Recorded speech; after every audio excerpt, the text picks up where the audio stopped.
Ayub pasalnya yang ke-19. Tetapi Ayub menjawab, "Berapa lama lagi kamu menyakitkan hatiku dan meremukkan aku dengan perkataan? Sekarang telah 10 kali kamu menghina aku. Kamu tidak malu menyiksa aku. Jika aku sungguh tersesat, maka aku sendiri yang menanggung kesesatanku itu.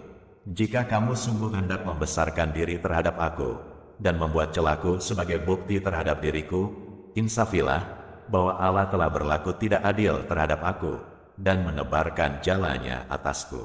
Sesungguhnya, aku berteriak, kelaliman, tetapi tidak ada yang menjawab. Aku berseru minta tolong, tetapi tidak ada keadilan. Jalanku ditutupnya dengan tembok, sehingga aku tidak dapat melewatinya, dan jalan-jalanku itu dibuatnya gelap. Ia telah menanggalkan kemuliaanku dan merampas mahkota di kepalaku. Ia membongkar aku di semua tempat, sehingga aku lenyap, dan seperti pohon harapanku dicabutnya. Murkanya menyala terhadap aku, dan menganggap aku sebagai lawannya. Pasukannya maju serentak. Mereka merintangi jalan melawan aku, lalu mengepung kemahku. Saudara-saudaraku dijauhkannya daripadaku, dan kenalan-kenalanku tidak lagi mengenal aku. Kaum kerabatku menghindar, dan kawan-kawanku melupakan aku. Anak semam dan budak perempuanku menganggap aku orang yang tidak dikenal. Aku dipandang mereka orang asing. Kalau aku memanggil budakku, ia tidak menyahut. Aku harus membujuknya dengan kata-kata manis. Nafasku menimbulkan rasa jijik kepada istriku, dan bauku memualkan saudara-saudara sekandungku. Bahkan kanak-kanak pun menghina aku. Kalau aku mau berdiri, mereka mengejek aku. Semua teman karibku merasa muak terhadap aku, dan mereka yang kukasihi berbalik melawan aku. Tulangku melekat pada kulit dan dagingku, dan hanya gusiku yang tinggal padaku. Kasihanilah aku, hai sahabat-sahabatku, karena tangan Allah telah menimpa aku. Mengapa kamu mengejar aku, seakan-akan Allah, dan tidak menjadi kenyang makan dagingku? Kiranya perkataanku ditulis, dicatat dalam kitab, terpahat dengan besi pengukir dan timah pada gunung batu untuk selama-lamanya. Tetapi aku tahu, penebusku hidup, dan akhirnya ia akan bangkit di atas debu.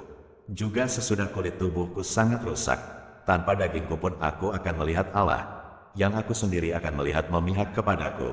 Mataku sendiri menyaksikannya dan bukan orang lain. Hati sanubariku merana karena rindu. Kalau kamu berkata, kami akan menuntut dia dan mendapatkan padanya sebab perkaranya, takutlah kepada pedang, karena kegeraman mendatangkan hukuman pedang, agar kamu tahu bahwa ada pengadilan. Ayub pasalnya yang ke-20. Maka Zophar, orang nama, menjawab, oleh sebab itulah pikiran-pikiranku mendorong aku menjawab, karena hatiku tidak sabar lagi. Ku dengar teguran yang menghina aku, tetapi yang menjawab aku ialah akal budi yang tidak berpengertian.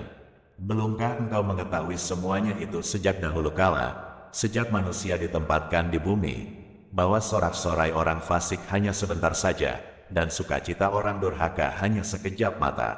Walaupun keangkuhannya sampai ke langit dan kepalanya mengenai awan, namun seperti tahinya, ia akan binasa untuk selama-lamanya. Siapa yang pernah melihatnya, bertanya, di mana dia?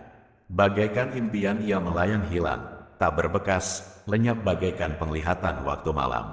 Ia tidak lagi tampak pada mata yang melihatnya, dan tempat kediamannya tidak melihatnya lagi. Anak-anaknya harus mencari belas kasihan orang miskin, dan tangannya sendiri harus mengembalikan kekayaannya. Tulang-tulangnya boleh penuh tenaga orang muda, tetapi tenaga itu pun akan membaringkan diri bersama dia dalam debu. Sungguh pun kejahatan manis rasanya di dalam mulutnya, sekalipun ia menyembunyikannya di bawah lidahnya, menikmatinya serta tidak melepaskannya, dan menahannya pada langit-langitnya, namun berubah juga makanannya di dalam perutnya, menjadi bisa ular tedung di dalamnya. Harta benda ditelannya, tetapi dimuntahkannya lagi, Allah yang mengeluarkannya dari dalam perutnya. Bisa ular tedung akan dihisapnya, ia akan dibunuh oleh lidah ular. Ia tidak boleh melihat batang-batang air dan sungai-sungai yang mengalirkan madu dan dadih. Ia harus mengembalikan apa yang diperolehnya dan tidak mengecapnya. Ia tidak menikmati kekayaan hasil dagangnya. Karena ia telah menghancurkan orang miskin dan meninggalkan mereka terlantar, ia merampas rumah yang tidak dibangunnya.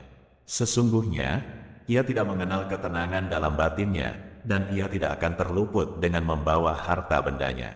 Suatu pun tidak luput daripada lahapnya, itulah sebabnya kemujurannya tidak kekal. Dalam kemewahannya yang berlimpah-limpah ia penuh khawatir, ia ditimpa kesusahan dengan sangat dahsyatnya. Untuk mengisi perutnya, Allah melepaskan ke atasnya murkanya yang menyala-nyala dan menghujankan itu kepadanya sebagai makanannya. Ia dapat meluputkan diri terhadap senjata besi, namun panah tembaga menembus dia. Anak panah itu tercabut dan keluar dari punggungnya, mata panah yang berkilat itu keluar dari empedunya, ia menjadi ngeri. Kegelapan semata-mata tersedia bagi dia, api yang tidak ditiup memakan dia dan menghabiskan apa yang tersisa dalam kemahnya. Langit menyingkapkan kesalahannya, dan bumi bangkit melawan dia. Hasil usahanya yang ada di rumahnya diangkut, semuanya habis pada hari murkanya. Itulah ganjaran Allah bagi orang fasik, milik pusaka yang dijanjikan Allah kepadanya. Ayub pasalnya yang ke-21. Tetapi Ayub menjawab, dengarkanlah baik-baik perkataanku dan biarlah itu menjadi penghiburanmu. Bersabarlah dengan aku akan berbicara. Sehabis bicaraku bolehlah kamu mengejek. Kepada manusiakah keluhanku tertuju? Mengapa aku tidak boleh kesal hati? Berpalinglah kepadaku, maka kamu akan tercengang dan menutup mulutmu dengan tangan. Kalau aku memikirkannya, aku menjadi takut dan gemetarlah tubuhku. Mengapa orang fasik tetap hidup, menjadi tua, bahkan menjadi bertambah-tambah kuat? Keturunan mereka tetap bersama mereka, dan anak cucu diperhatikan mereka. Rumah-rumah mereka aman, tak ada ketakutan, pentung Allah tidak menimpa mereka. Lembu jantan mereka memacek dan tidak gagal, lembu betina mereka beranak dan tidak keguguran. Kanak-kanak mereka dibiarkan keluar seperti kambing domba, anak-anak mereka melompat-lompat. Mereka bernyanyi-nyanyi dengan iringan rebana dan kecapi, dan bersukaria menurut lagu seruling. Mereka menghabiskan hari-hari mereka dalam kemujuran, dan dengan tenang mereka turun ke dalam dunia orang mati. Tetapi kata mereka kepada Allah, pergilah dari kami. Kami tidak suka mengetahui jalan-jalan-Mu. Yang Maha Kuasa itu apa, sehingga kami harus beribadah kepadanya, dan apa manfaatnya bagi kami, kalau kami memohon kepadanya. Memang, kemujuran mereka tidak terletak dalam kuasa mereka sendiri. Rancangan orang fasik adalah jauh daripadaku. Betapa sering pelita orang fasik dipadamkan, kebinasaan menimpa mereka, dan kesakitan dibagikan Allah kepada mereka dalam murkanya. Mereka menjadi seperti jerami di depan angin, seperti sekam yang diterbangkan badai.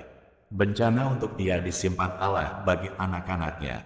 Sebaiknya, orang itu sendiri diganjar Allah, supaya sadar, sebaiknya matanya sendiri melihat kebinasaannya, dan ia sendiri minum dari murka yang Maha Kuasa.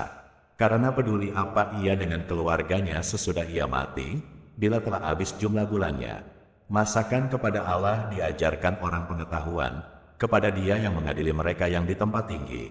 Yang seorang mati dengan masih penuh tenaga, dengan sangat tenang dan sentosa, pinggangnya gemuk oleh lemak, dan sumsum tulang-tulangnya masih segar. Yang lain mati dengan sakit hati, dengan tidak pernah merasakan kenikmatan. Tetapi sama-sama mereka terbaring di dalam debu, dan berenga-berenga berkeriapan di atas mereka. Sesungguhnya, aku mengetahui pikiranmu, dan muslihat yang kamu rancangkan terhadap aku. Katamu, di mana rumah penguasa, di mana kemah tempat kediaman orang-orang fasik? Belum pernahkah kamu bertanya-tanya kepada orang-orang yang lewat di jalan? Dapatkah kamu menyangkal petunjuk-petunjuk mereka, bahwa orang jahat terlindung pada hari kebinasaan, dan diselamatkan pada hari murka Allah? Siapa yang akan langsung menggugat kelakuannya dan mengganjar perbuatannya? Dialah yang dibawa ke kuburan, dan jiratnya dirawat orang. Dengan nyaman ia ditutupi oleh gumpalan-gumpalan tanah di lembah. Setiap orang mengikuti dia, dan yang mendahului dia tidak terbilang banyaknya. Alangkah hampanya penghiburanmu bagiku, semua jawabanmu hanyalah tipu daya belaka.